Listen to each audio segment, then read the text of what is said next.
പ്രിയമുള്ളവരെ, വലിയ ആഴ്ച ഒരുക്ക ധ്യാനത്തിൻ്റെ മൂന്നാമത്തെ ദിവസമാണ് നമ്മൾ. ഇന്ന് ചൊവ്വാഴ്ച ദിവസമാണ്. മിക്കവാറും നമ്മുടെ എല്ലാ ദേവാലയങ്ങളിലും ഇന്നും നാളെയൊക്കെ ആയിട്ട് കുമ്പസാരത്തിൻ്റെ ദിവസം കൂടിയാണ് നമുക്കറിയാം. ഇന്നലെ നമ്മൾ പ്രധാനമായിട്ടും ചിന്തിച്ചത് ദൈവത്തിൻ്റെ സ്നേഹത്തിൽ നിന്ന് നമ്മളെ അകറ്റുന്ന പാപത്തെ പറ്റിയായിരുന്നു. ആ ചിന്തയുടെ പശ്ചാത്തലത്തിൽ നമ്മുടെ ജീവിതത്തിലേക്ക് ഒന്ന് തിരിഞ്ഞു നോക്കാനും നമ്മുടെ ജീവിതത്തിൽ വരുന്ന കുറവുകൾ, പോരായ്മകൾ എന്തൊക്കെയാണെന്നും ഏതെല്ലാം മേഖലകളാണെന്നും വിലയിരുത്തുവാനും ഒരു പരിധിവരെ കഴിഞ്ഞുവെന്ന് ഞാൻ വിചാരിക്കുകയാണ്. ഇന്ന് നമ്മൾ ആ പാപത്തിൻ്റെ, ആ തിരിഞ്ഞു നോട്ടത്തിൻ്റെ ഫലമായിട്ട് വരേണ്ട അനുതാപത്തെ പറ്റിയാണ് ചിന്തിക്കുന്നത്.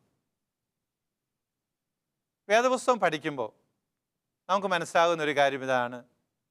വേദപുസ്തകം പ്രധാനമായിട്ട് ഊന്നിപ്പറയുന്ന ചില കാര്യങ്ങൾ, ഒന്ന് തമ്പുരാൻ്റെ സ്നേഹമാണ്. രണ്ടാമതായിട്ട് ചിത്രീകരിക്കുന്നത് ഈ തമ്പുരാൻ്റെ സ്നേഹത്തിൽ നിന്ന് ഓടി അകലുന്ന മനുഷ്യൻ്റെ ചിത്രമാണ്. ദൈവം എത്രമാത്രം മനുഷ്യനോട് അടുത്തടുത്ത് വരാൻ ശ്രമിക്കുന്നുവോ, അല്ലെങ്കിൽ മനുഷ്യനെ തൻ്റെ സ്നേഹത്തിലേക്ക് കൂട്ടിച്ചേർക്കുവാൻ, അവനെ ചേർത്ത് നിർത്തുവാൻ ആഗ്രഹിക്കുമ്പോൾ തമ്പുരാനിൽ നിന്ന് വഴുതി മാറിപ്പോകുന്ന ഓടി അകലുന്ന മനുഷ്യൻ്റെ ഒരു ചിത്രം ബൈബിൾ പറയുന്നത്. അവനോ ദൈവത്തോട് ധിക്കരിക്കുന്ന മനുഷ്യൻ്റെ ഒരു ചിത്രം, ദൈവത്തിനെതിരായി പ്രവർത്തിക്കുന്ന അവൻ്റെ ഒരു ചിത്രം. പരിണിത ഫലമോ ദൈവം അവന് ശിക്ഷയും ശിക്ഷണവും രോഗങ്ങളും പരാജയങ്ങളും ഒക്കെ അനുവദിക്കുന്നതായിട്ട് നമുക്ക് കാണാൻ കഴിയും. അങ്ങനെ അനുവദിക്കുന്നതിൻ്റെ ഫലമായിട്ട് അവരെന്നേക്കുമായി നഷ്ടപ്പെടണമെന്നല്ല കർത്താവ് ആഗ്രഹിക്കുന്നത്. ആ ശിക്ഷയിലൂടെ, ശിക്ഷണത്തിലൂടെ, അല്ലെങ്കിൽ അവരുടെ ജീവിതത്തിൽ വരുന്ന ചില അനർത്ഥങ്ങളിലൂടെയൊക്കെ ആയിട്ട് അവർ തൻ്റെ പക്കലേക്ക് തിരിച്ചു വരണമെന്നാണ് കർത്താവ് ആഗ്രഹിക്കുന്നത്. പ്രിയമുള്ളവർ, ദൈവം എപ്പോഴും ആഹ്വാനം ചെയ്യുന്നത് ഈ തിരിച്ചുവരവിനാണ്. ഒരു മെത്തനോയിയ, ഒരു തിരിച്ചുവരവ്, ഒരു മാനസാന്തരം, അതാണ് അവിടുന്ന് ആഗ്രഹിക്കുന്നത്. പിതാവായ ദൈവം സ്വന്തം പുത്രനെ ലോകത്തിലേക്ക് അയച്ചപ്പോഴും ഈ സന്ദേശം പറയാനായിട്ട് അയച്ചത്. കർത്താവിൻ്റെ പരസ്യ ജീവിതം തുടങ്ങുന്നതിനെ പറ്റി മർക്കോസ് സുവിശേഷൻ പറഞ്ഞിരിക്കുന്നത് ഇപ്രകാരമാണ്. മർക്കോസ് 1:15 നമ്മൾ വായിക്കുകയാണ്: സമയം പൂർത്തിയായി, ദൈവരാജ്യം സമീപിച്ചിരിക്കുന്നു, അനുതപിച്ച് സുവിശേഷത്തിൽ വിശ്വസിക്കുവിൻ. കർത്താവിൻ്റെ വചനം അതാണ്. സമയത്തിൻ്റെ പൂർണ്ണതയിലാണല്ലോ പുത്രനായ ദൈവം ഈ മണ്ണിൽ അവതരിച്ചത്. അത് പിതാവിൻ്റെ സമയമായിരുന്നു. അവൻ അവതരിച്ച് എന്തിനു വേണ്ടിയാ? ദൈവരാജ്യം പ്രഘോഷിക്കാൻ വേണ്ടിയാ. കർത്താവ് തൻ്റെ ജീവിതം മുഴുവൻ ചെയ്തതായിരുന്നു. ദൈവരാജ്യത്തെ പറ്റിയുള്ള ഉത്കണ്ഠ അവനെ ഗ്രസിച്ചിരുന്നതായിട്ട് നമുക്ക് കാണാൻ കഴിയും. തൻ്റെ അപ്പസ്തലന്മാരോടും തൻ്റെ ശിഷ്യരോടും അവൻ പറഞ്ഞതും ഈ ദൈവരാജ്യത്തെ പറ്റി പ്രസംഗിക്കാനാണ് പറഞ്ഞത്. ഇന്ന് നമുക്ക് വേണ്ട ഉത്കണ്ഠയും നമുക്ക് വേണ്ട വ്യഗ്രതയും ഈ ദൈവരാജ്യത്തെപ്പറ്റി തന്നെ ആയിരിക്കണം. അത് ഓർക്കാതെ അതിൽ നിന്ന് അകന്നു പോകുമ്പോഴോ അതാണ് പാവം നമുക്കറിയാം. അപ്പോൾ കർത്താവ് നമ്മളെയും തിരിച്ചു വിളിക്കുക, അകന്നു പോയിട്ടുണ്ടെങ്കിൽ തിരിച്ചു വരണമെന്ന്, അനുതപിച്ച് സുവിശേഷത്തിൽ വിശ്വസിക്കുകയും. കർത്താവിന് മുന്നോടിയായിട്ട് വന്ന യോഹന്നാൻ മാംദാനെയും തൻ്റെ പക്കലേക്ക് അനുതപിച്ച് മാമോദീസ സ്വീകരിക്കാൻ വന്ന ആളുകളോടും പറഞ്ഞ വചനം ഇതാണ്: മാനസാന്തരപ്പെടുവിൻ, മാനസാന്തരത്തിന് ചേർന്ന ഫലങ്ങൾ പുറപ്പെടുവിക്കുവിൻ, സ്വർഗരാജ്യം സമീപിച്ചിരിക്കുന്നു എന്നാണ് പറഞ്ഞത്. മാനസാന്തരപ്പെടാനുള്ള ആഹ്വാനം. സ്നാപയോഹന്നാൻ അനുതാപത്തിൻ്റെ മാമോദീസ നൽകിയെങ്കിൽ കർത്താവായ ഈശോ വന്നത് പരിശുദ്ധാത്മാവ് കൊണ്ടും അഗ്നി കൊണ്ടും സ്നാനപ്പെടുത്തുവാനാണ്, നമ്മെ ദൈവത്തിൻ്റെ മക്കളാക്കി തീർക്കുവാൻ വേണ്ടിയാണ്. അതുതന്നെയാണ് അനുതാപത്തിലേക്കുള്ള വിളി നമ്മളോട് പറയുന്നത്. കർത്താവായ ഈശോയുടെ ജീവിതം നമ്മൾ പരിശോധിക്കുമ്പോൾ അവിടുന്ന് എപ്പോഴും എത്രയോ സ്നേഹത്തോടെയാണ് പാപികളോട് പെരുമാറിയിരുന്നത്. തൻ്റെ പക്കലേക്ക് അവരെ മാടി വിളിച്ചിരുന്നത്. മാത്രമല്ല, തൻ്റെ പക്കലേക്ക് വരുന്ന വ്യക്തി പാപത്തിലായിരുന്നുവെങ്കിൽ ആ പാപത്തെപ്പറ്റി അവനെ ഓർമ്മപ്പെടുത്തുവാൻ ദൈവം ശ്രദ്ധിച്ചിട്ടുണ്ടെന്ന് നമുക്കറിയാൻ കഴിയും. നമുക്കെല്ലാവർക്കും പരിചിതമായ ഒരു സംഭവമാണല്ലോ മർക്കോസിൻ്റെ സുവിശേഷം 2-ാം അധ്യായത്തിൽ പറയുന്നത്. ഈശോ ഒരു ഭവനത്തിലായിരുന്നു. ധാരാളം ആളുകൾ തിങ്ങിക്കൂടിയിരിക്കുകയായിരുന്നു. അപ്പോഴാണ് 4 പേര് കൂടി ഒരു തളർവാദം പിടിച്ച മനുഷ്യനെയും വഹിച്ചുകൊണ്ട് വരുന്നത്. നേരെ കൊണ്ടുവരാൻ അവർക്ക് പറ്റാത്തത് കൊണ്ട് അവരെന്ത് ചെയ്തു? വീടിൻ്റെ മേൽക്കൂര പൊളിച്ചിട്ട് അവനെ അങ്ങോട്ട് കെട്ടി ഇറക്കി താഴേക്ക്. ഈ തളർവാദം പിടിപെട്ട മനുഷ്യനെ അവൻ തൻ്റെ പക്കലേക്ക് വന്നപ്പോൾ കർത്താവ് എന്താ പറഞ്ഞത്? മകനെ, നിന്റെ പാപങ്ങൾ ക്ഷമിച്ചിരിക്കുന്നു എന്നാണ് പറഞ്ഞത്. നിനക്ക് സുഖം കിട്ടട്ടെ എന്നല്ല പറഞ്ഞത്, നിന്റെ പാപം ക്ഷമിച്ചിരിക്കുന്നു. കാരണം കർത്താവായ ഈശോയ്ക്ക് അറിയാമായിരുന്നു രോഗത്തെക്കാൾ വലുതാണ് അവനുള്ള പാപം എന്നുള്ളതാണ്. പ്രിയമുള്ളവരെ, ദൈവത്തിൽ നിന്ന് നമ്മളെ അകറ്റുന്ന വലിയ തിന്മ പാപമാണെങ്കിൽ ദൈവം ആഗ്രഹിക്കുന്നത് നമ്മൾ ഈ പാപം ഉപേക്ഷിച്ച്, ഏറ്റുപറഞ്ഞ് ഉപേക്ഷിച്ച് എന്നേക്കുമായി അതിനോട് വിട ചൊല്ലി കർത്താവിൻ്റെ പക്കലേക്ക് വരണമെന്നാണ്. അതാണ് അവിടുന്ന് ആഗ്രഹിക്കുന്നത്. ഈ ഒരു സൗഖ്യം, ഈ ഒരു സ്വാതന്ത്ര്യം അത് കർത്താവിന് മാത്രം നൽകാൻ കഴിയുന്ന കാര്യമാണ്, വേറെ ആർക്കും സാധിക്കുകയില്ല. അതുകൊണ്ട് ഈ വലിയ ആഴ്ചയിൽ കർത്താവ് നമ്മൾ പ്രത്യേകം ക്ഷണിക്കുകയാണ്, നിങ്ങളും തിരിച്ചു വരണം, അനുതപിക്കണം, തെറ്റുകൾ ഓർക്കണം, പശ്ചാത്തപിക്കണം. അപ്പോൾ നമ്മളിൽ തമ്പുരാനിൽ അകന്നാണ് നമ്മൾ ജീവിക്കുന്നതെങ്കിൽ, നമ്മുടെ ഉള്ളിലെ പാപം നമ്മളെ മതിക്കുന്നുണ്ടെങ്കിൽ, നമ്മളെ അസ്വസ്ഥരാക്കുന്നുണ്ടെങ്കിൽ ഭയപ്പെടേണ്ട, വിഷമിക്കേണ്ടതില്ല. നമ്മെ സ്നേഹിക്കുന്ന കർത്താവിൻ്റെ പക്കലേക്ക് തിരിച്ചു ചെല്ലാൻ, മാപ്പി ചോദിക്കാൻ നമുക്ക് കഴിയട്ടെ. നമ്മെ സ്വീകരിക്കാൻ അവിടുന്ന് കൈ നീട്ടി കാത്തിരിക്കുകയാണെന്ന കാര്യം നമുക്ക് ഓർക്കാം. ബെത്സയിദയിലെ കുളത്തിനരികിൽ 38 വർഷമായി തളർന്നു കിടന്ന മനുഷ്യനെ സുഖപ്പെടുത്തിയ സംഭവം, അവന് കർത്താവ് സൗഖ്യം കൊടുത്തപ്പോൾ അവൻ എന്ത് ചെയ്തു? അവൻ വലിയ സന്തോഷാധിക്യത്താൽ തുള്ളിച്ചാടി സ്ഥലം വിട്ടു എന്നാണ് പറഞ്ഞിരിക്കുന്നത്. ഞാൻ വിചാരിച്ച് കർത്താവിൻ്റെ നന്ദി പറയാൻ പോലും അവൻ നിന്നില്ല. അവൻ്റെ സന്തോഷം കൊണ്ടാണ്. 38 വർഷമായി കിടപ്പല്ലായിരുന്നു. കേൾക്കാൻ പറ്റിയപ്പോൾ അവൻ വീട്ടിലേക്ക് ഓടിപ്പോയി കാണും. പക്ഷെ അവൻ തീരെ മോശക്കാരനായിരുന്നില്ല.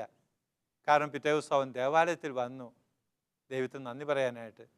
അവൻ ദേവാലയത്തിൽ ഉണ്ടായിരുന്നപ്പോഴാണ് ഈശോയും അപ്പസ്തോലന്മാരും അങ്ങോട്ട് ചെല്ലുന്നത്. ഈശോയെ കണ്ട മാത്രയിൽ ഇവൻ ഓടി ഈശോയുടെ പക്കലെത്തി. അപ്പോൾ അവൻ തിരിച്ചറിഞ്ഞത് തന്നെ സുഖപ്പെടുത്തിയവൻ ഈശോയാണല്ലോ എന്ന്.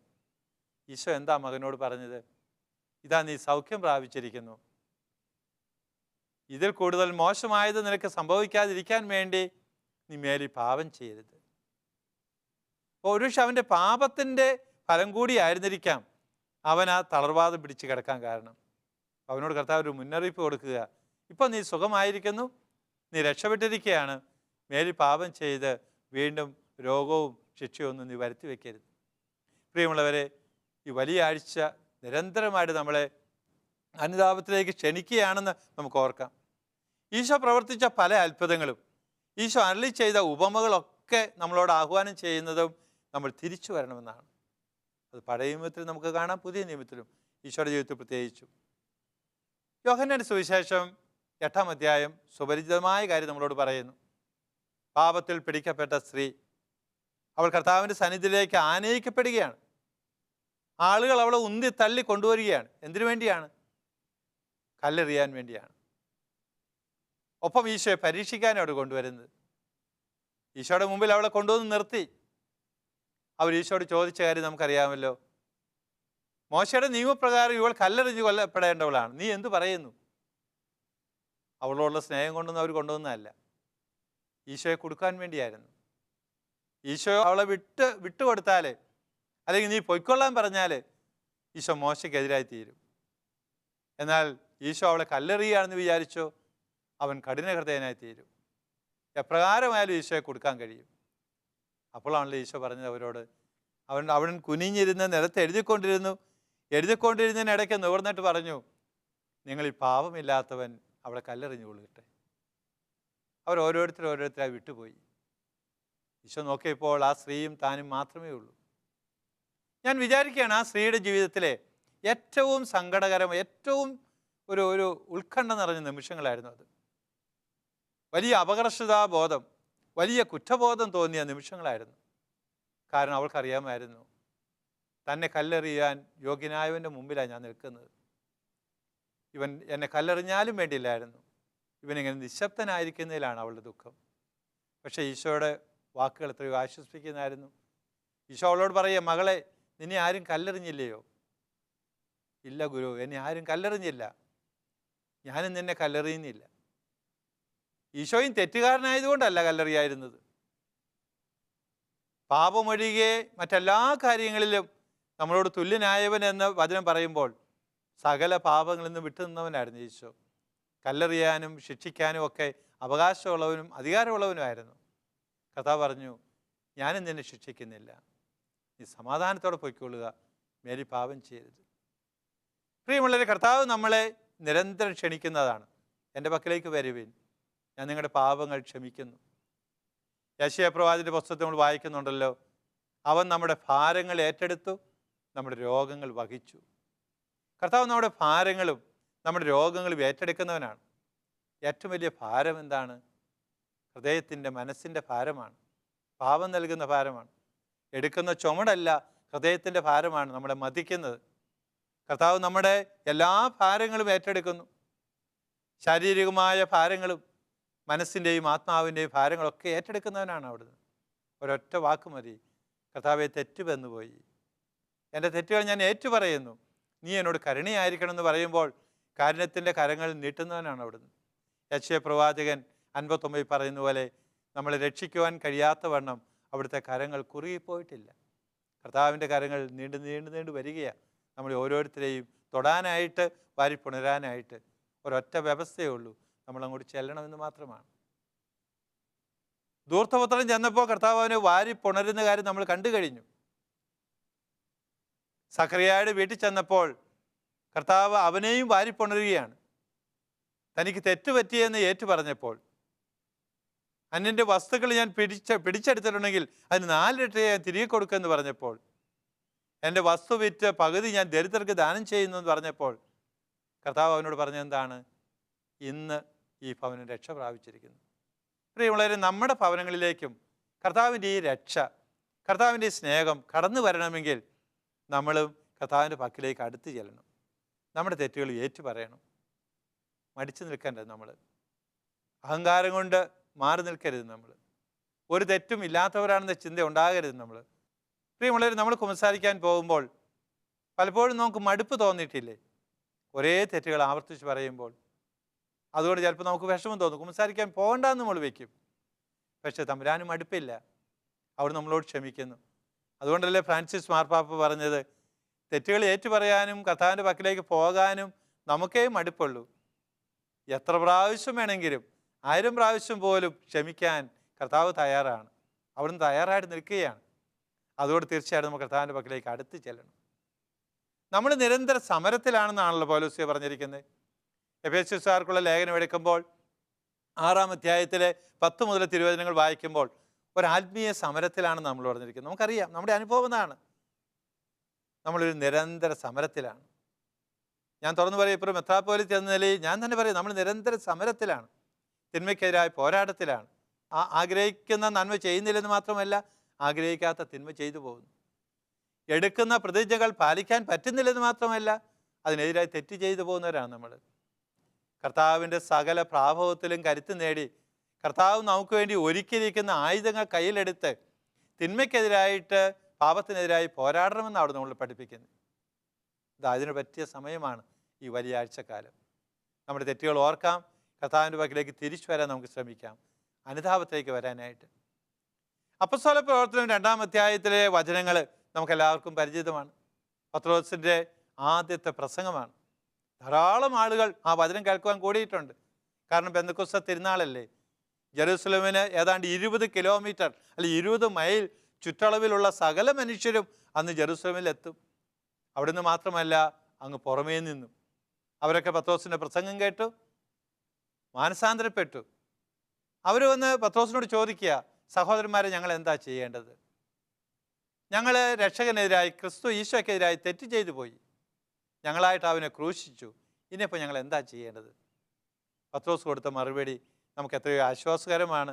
പത്രോസ് പറയുക, നിങ്ങൾ പശ്ചാത്തപിക്കുവിൻ, പാപമോചനത്തിനായി സ്നാനപ്പെടുവിൻ, പരിശുദ്ധാത്മാവിൻ്റെ കൃപ നിങ്ങൾക്ക് ലഭിക്കും. പരിശുദ്ധാത്മാവിൻ്റെ കൃപ നിങ്ങൾക്ക് ലഭിക്കും.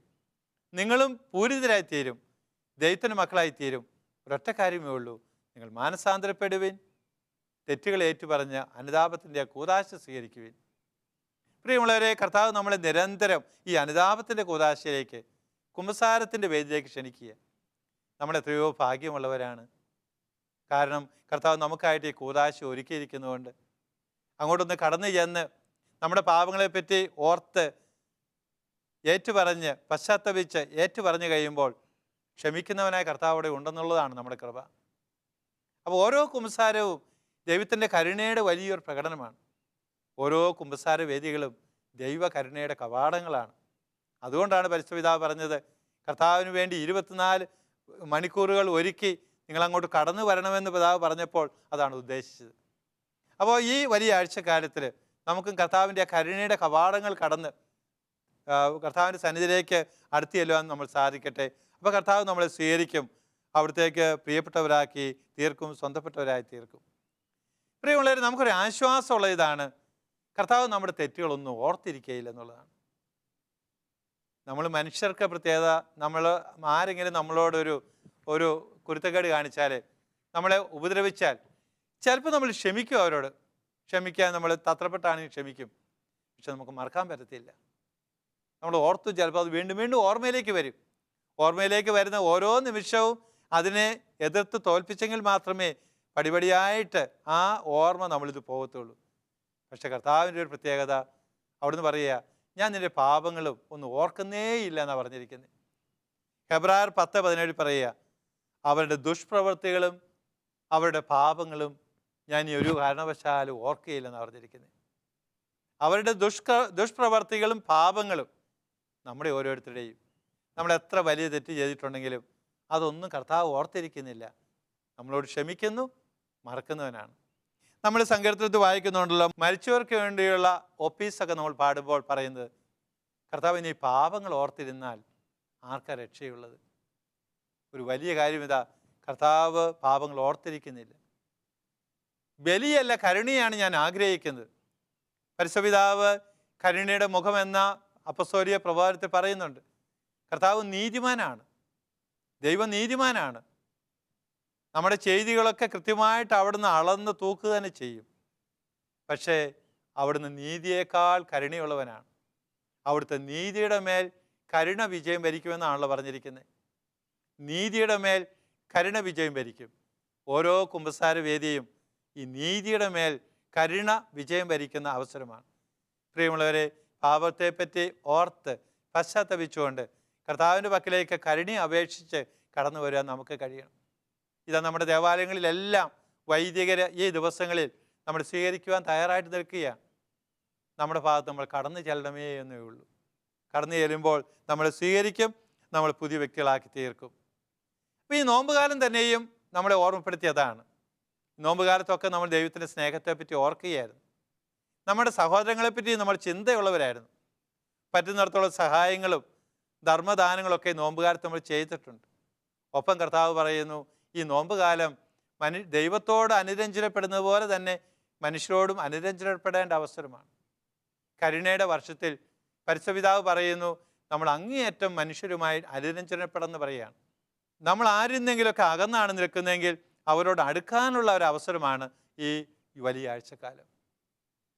അവരുടെ അടുത്ത് ചെല്ലാനായിട്ട്, പിണങ്ങി നിൽക്കുന്നവരുടെ പക്കലേക്ക് അടുത്ത് ചെല്ലുക, നമ്മളെ കണ്ടാൽ മിണ്ടാതിരിക്കുന്നവരുടെ പക്കലേക്ക് ഒന്ന് ചെന്ന് വർത്തമാനം പറയുക, അവരെ സ്വീകരിക്കുക. ഇതൊക്കെ കർത്താവ് നമ്മളിന്ന് പ്രതീക്ഷിക്കുന്ന കാര്യമാണ്. അപ്പോൾ ഈ കർത്താവിൻ്റെ സ്നേഹം അനുഭവിക്കാനും നമ്മുടെ പാപത്തെപ്പറ്റി പശ്ചാത്തപിക്കാനും തടസ്സമായി നിൽക്കുന്ന എന്താണ്? നമ്മുടെ കഠിന ഹൃദയങ്ങളായിരിക്കാം.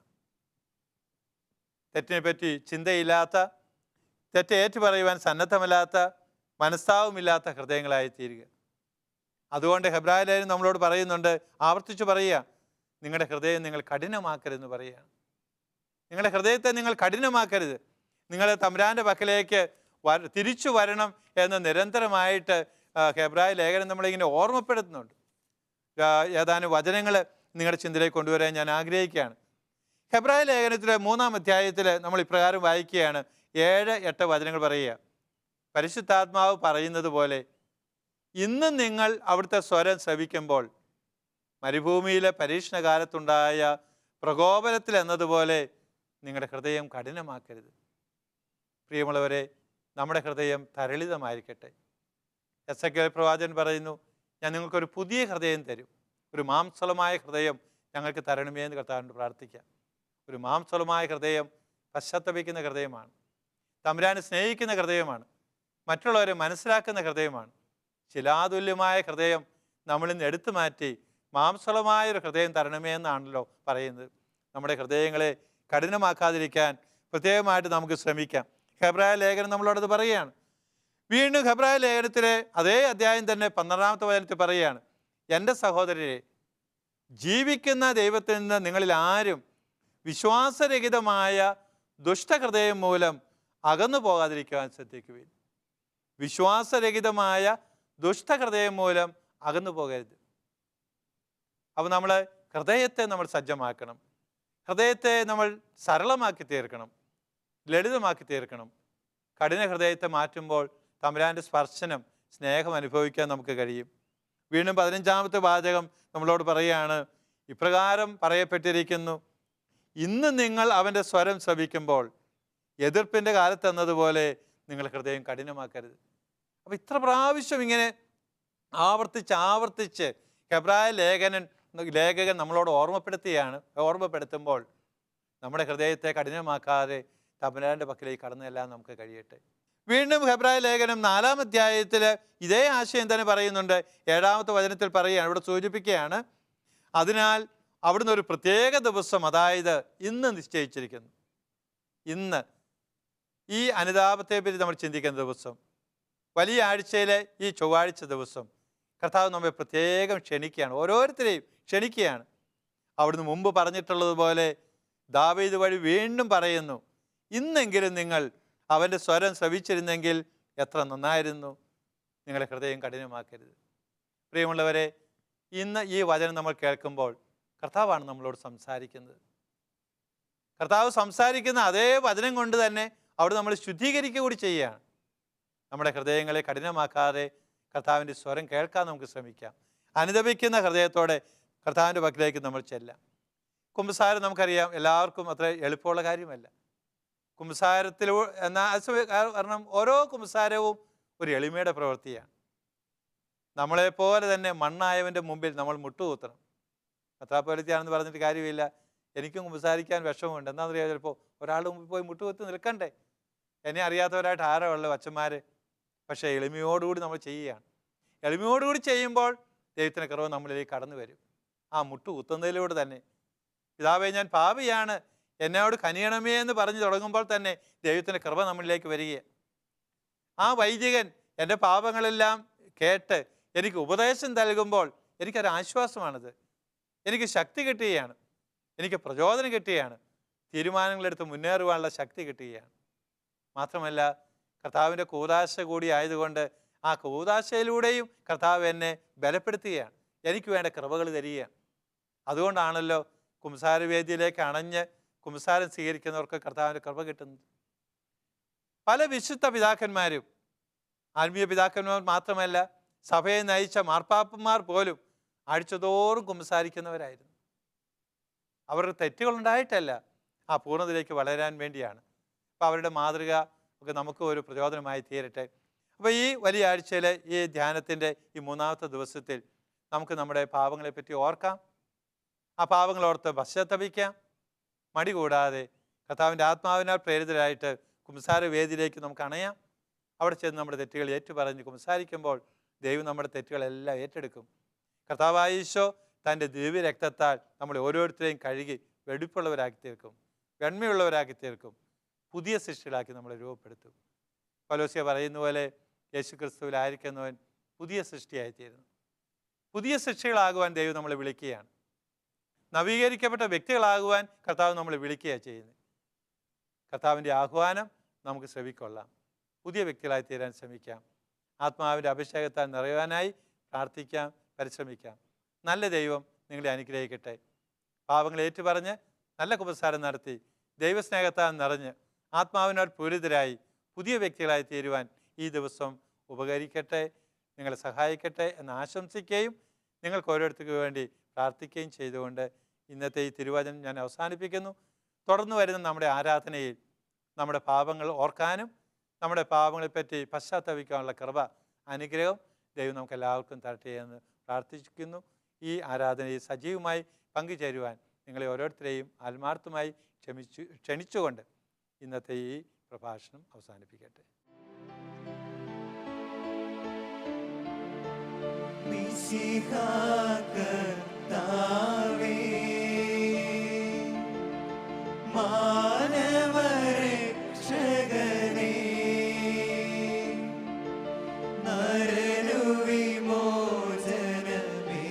നരനുവിമോചനമേകിടുവാൻ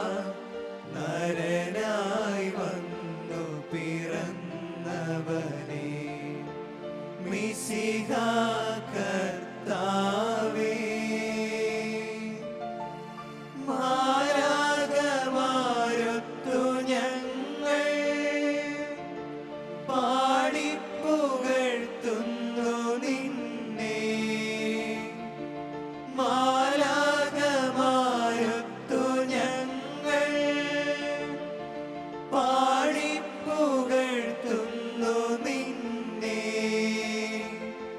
പരിശുദ്ധൻ പരിശുദ്ധൻ കർത്താവേ നീ പരിശുദ്ധൻ.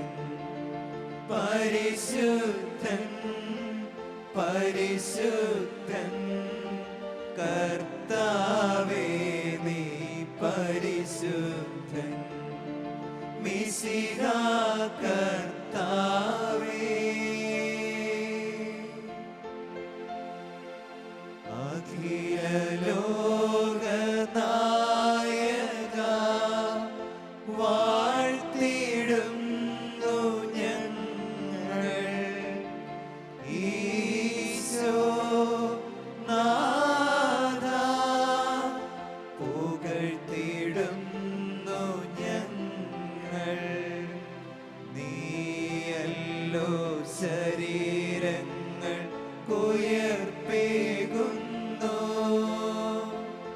നീ തന്നെ ആത്മാവിനും രക്ഷയേകുന്നു.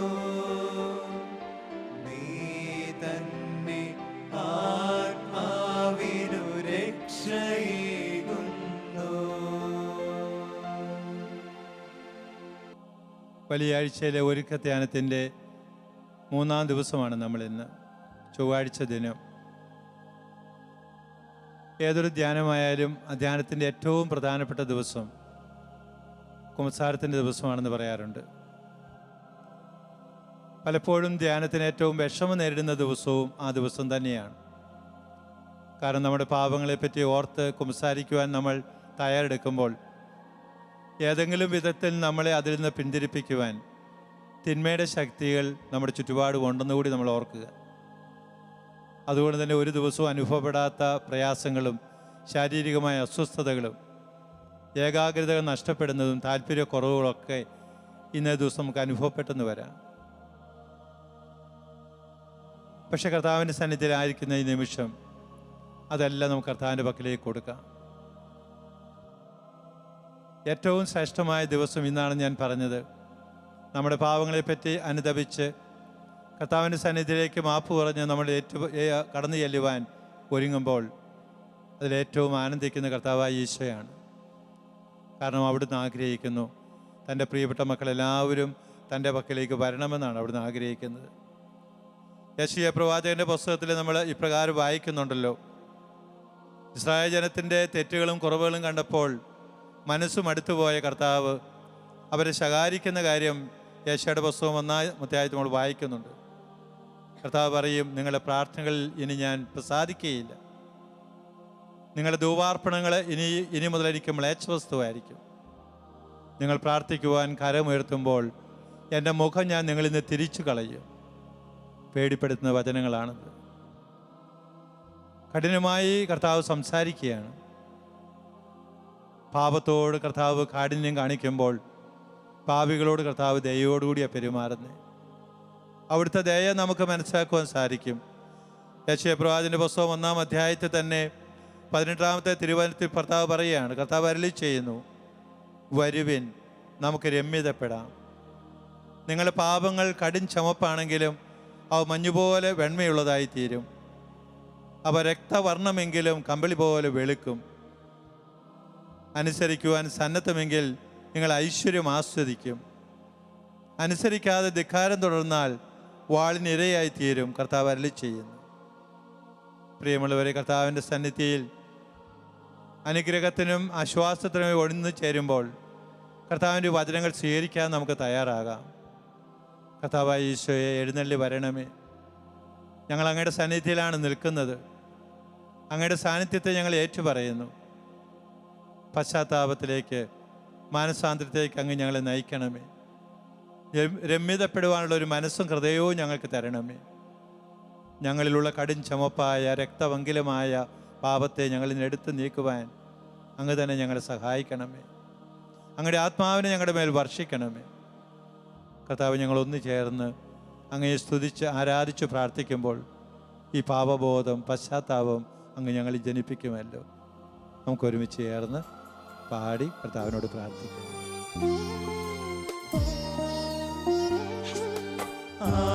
ആരാധനയ്ക്കേറ്റം യോഗ്യനായവനേ, അനശ്വരനായ തമ്പുരാനേ, ആരാധനയ്ക്കേറ്റം യോഗ്യനായവനേ, അനശ്വരനായ തമ്പുരാനേ, അങ്ങേ സന്നിധിയിൽ അർപ്പിക്കും നീ കാഴ്ചകൾ, അങ്ങേ സന്നിധിയിൽ അർപ്പിക്കും നീ കാഴ്ചകൾ. അവിരാമം ഞങ്ങൾ പാടാം ആരാധന, ആരാധന, നാദ ആരാധന, ആരാധന, ആരാധന, നാദ ആരാധന.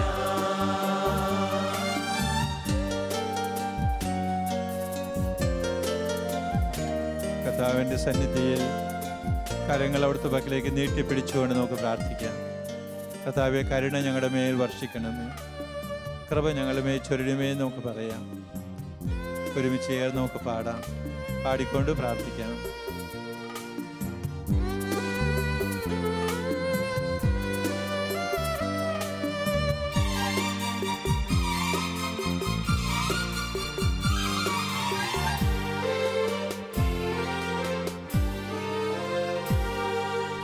ഈ തിരുവോസ്തിയിൽ കാണുന്നു ഞാൻ ഈശോയെ നിൻ ദിവ്യരൂപം. ഈ തിരുവോസ്തിയിൽ കാണുന്നു ഞാൻ ഈശോയെ നിൻ ദിവ്യരൂപം. ഈ കൊച്ചു ജീവിതമേകുന്നു ഞാൻ ഈ ബലിവേദിയിലെന്നും. ഈ കൊച്ചു ജീവിതമേകുന്നു ഞാൻ ഈ ബലിവേദിയിലെന്നും.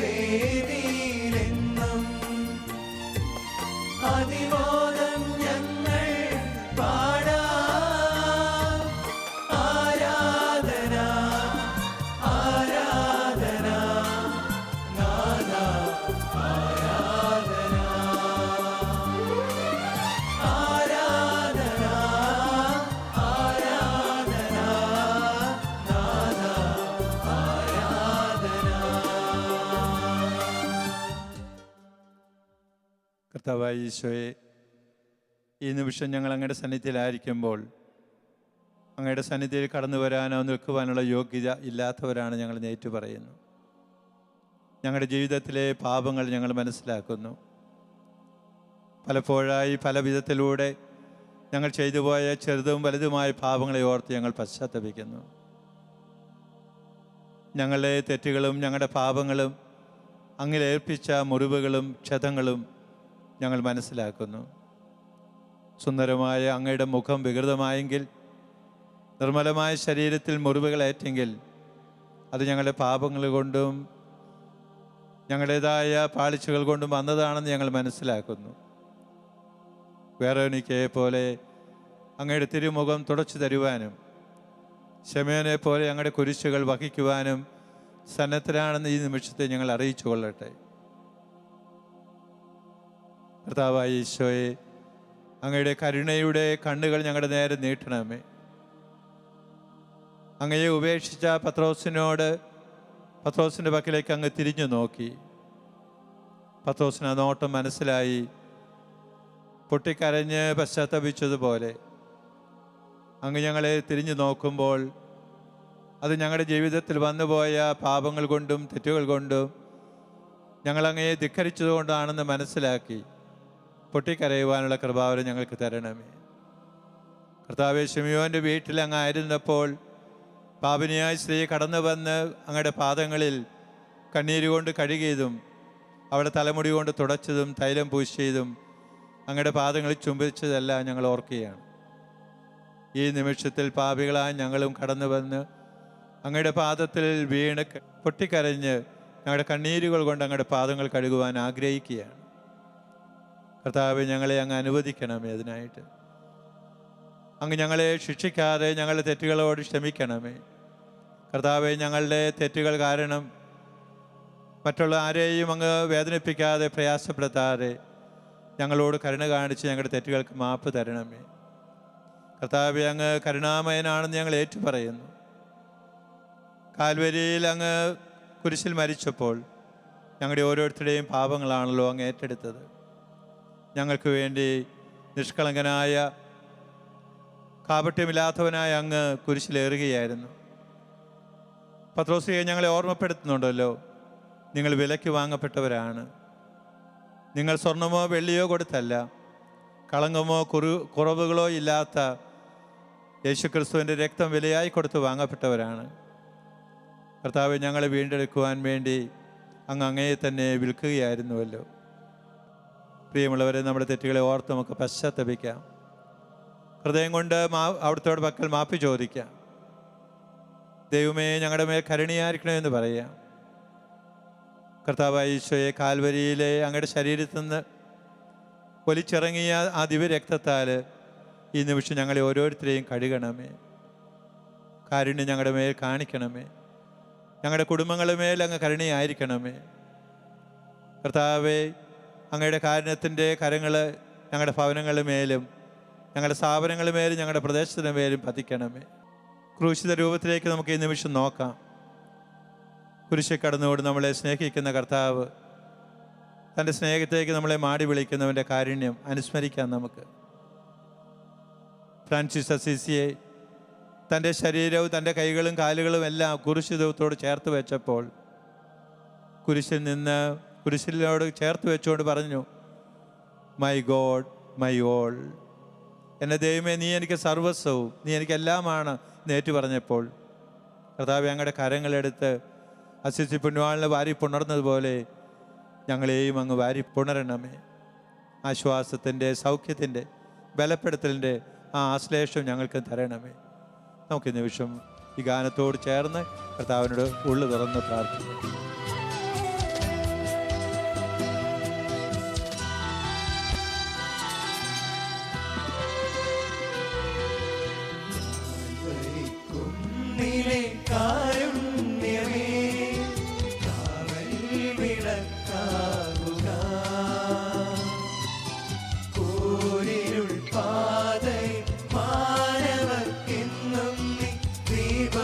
കൊടുത്തിടുക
മുൾമുടി ചൂടി ക്രൂശിതനായി പാപലോകം പവിത്രമാക്കാൻ മുൾമുടി ചൂടി ക്രൂശിതനായി പാപലോകം പവിത്രമാക്കാൻ നിന്റെ അനന്തമ സ്നേഹതരംഗങ്ങൾ എന്നെ നയിക്കുന്ന ദിവ്യശക്തി നിന്റെ വിശുദ്ധമ വേദവാക്യങ്ങൾ എന്റെ ആത്മാവിനു മുക്തിയല്ലോ സ്വീകരിച്ചാലും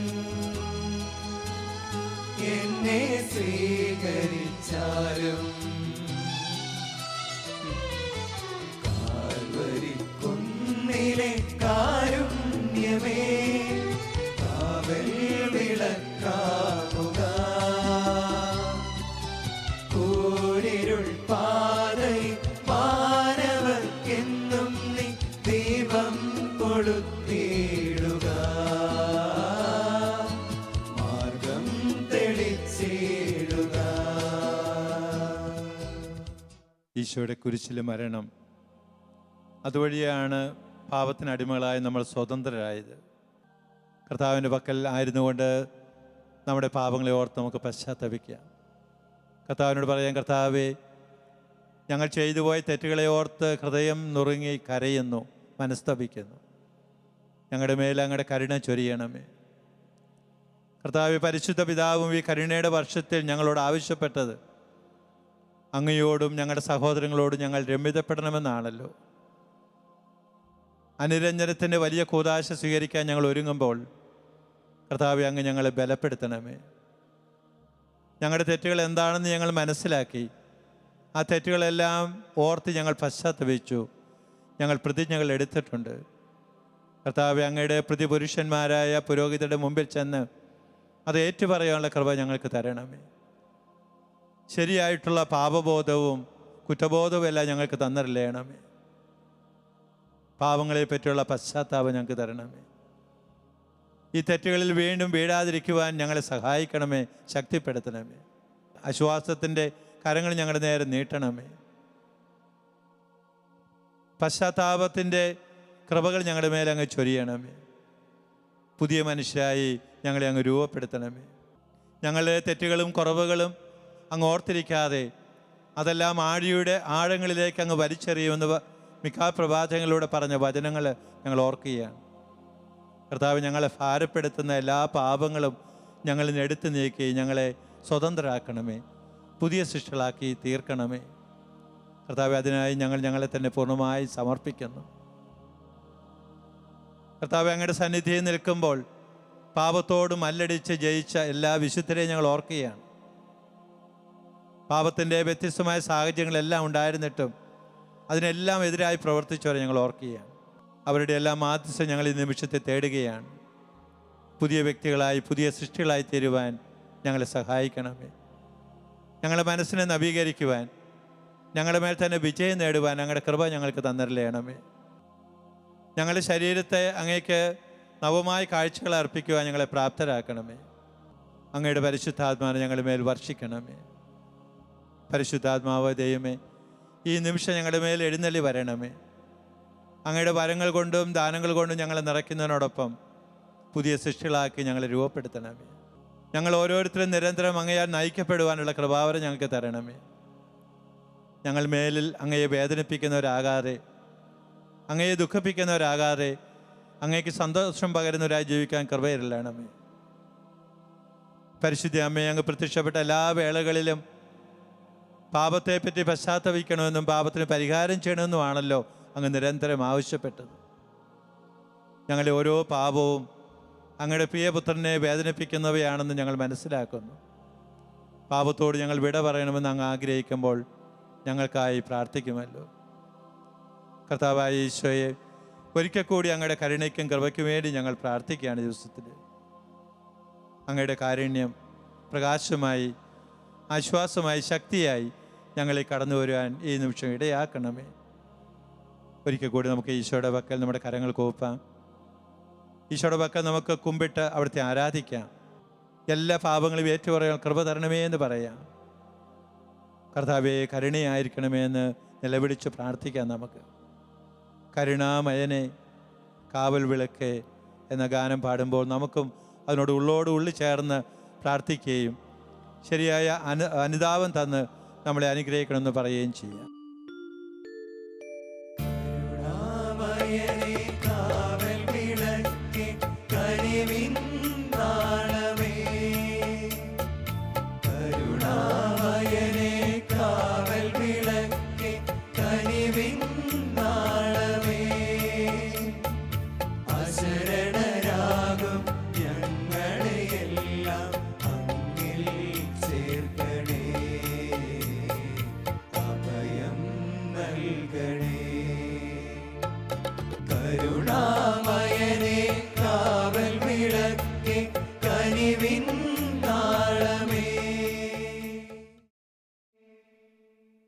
ആരാധനയുടെ അവസാന നിമിഷങ്ങളിൽ കർത്താവിൻ്റെ പാദങ്ങളിൽ കെട്ടിപ്പിടിച്ച് കരഞ്ഞ പാപിനിയായ സ്ത്രീയെപ്പോലെ നമുക്കും അവിടുത്തെ സന്നിധിയിൽ സാഷ്ടാംഗം പ്രണമിക്കാം. അവിടുത്തെ പാദങ്ങളിൽ കെട്ടിപ്പിടിച്ച് നമ്മുടെ പാപങ്ങളെ ഓർത്ത് നമുക്കും കണ്ണീരൊഴുക്കി കരഞ്ഞ് പ്രാർത്ഥിക്കാം. കരുണാമയനായ ദൈവം തൻ്റെ കരങ്ങൾ നീട്ടി നമ്മളെ ആശ്വസിപ്പിക്കുമെന്നും നമ്മളെ പിടിച്ച് എഴുന്നേൽപ്പിക്കുമെന്നും നമുക്ക് ഉറച്ച് വിശ്വസിക്കാം. തെറ്റുകൾ ഏറ്റുപറയാനും നല്ലൊരു കുമ്പസാരം നടത്തുവാനും കർത്താവിൻ്റെ കൃപ നമുക്ക് ലഭിക്കണമേ എന്ന് പ്രാർത്ഥിക്കാം. പരിശുദ്ധ അമ്മയും സകല വിശുദ്ധരും നമ്മെ അനുഗ്രഹിക്കട്ടെ. സാഷ്ടാംഗം പ്രണമിച്ച് നിൽക്കുന്ന അവസ്ഥയിൽ തന്നെ കർത്താവിൻ്റെ ആശീർവാദത്തിനായി നമുക്ക് പ്രാർത്ഥിക്കാം.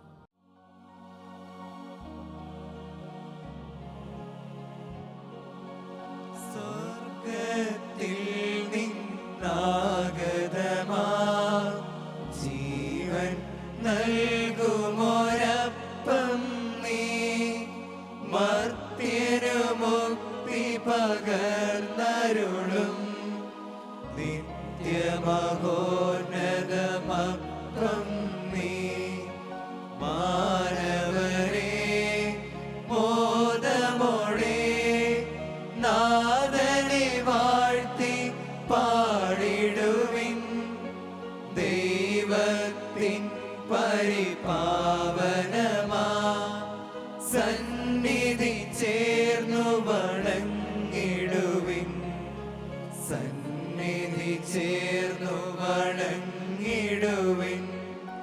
സ്വർഗത്തിൽ നിന്നാഗതമാ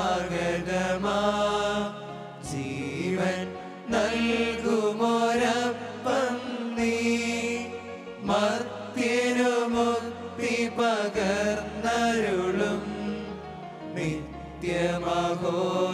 നിത്യമഹോന്നതമപ്പം നീ. പരിശുദ്ധ ശരീരത്താലും വിലയേറിയ രക്തത്താലും പാപത്തിൻ കറകളിൽ നിന്നും മർത്യനു നീ മോചനമേകി, സകലേശ ദിവ്യകടാക്ഷം തൂകണമേ വത്സലസുതരിൽ, നിർമ്മലരായി ജീവിച്ചിടുവാൻ ചിന്തണമേ ദിവ്യവരങ്ങൾ.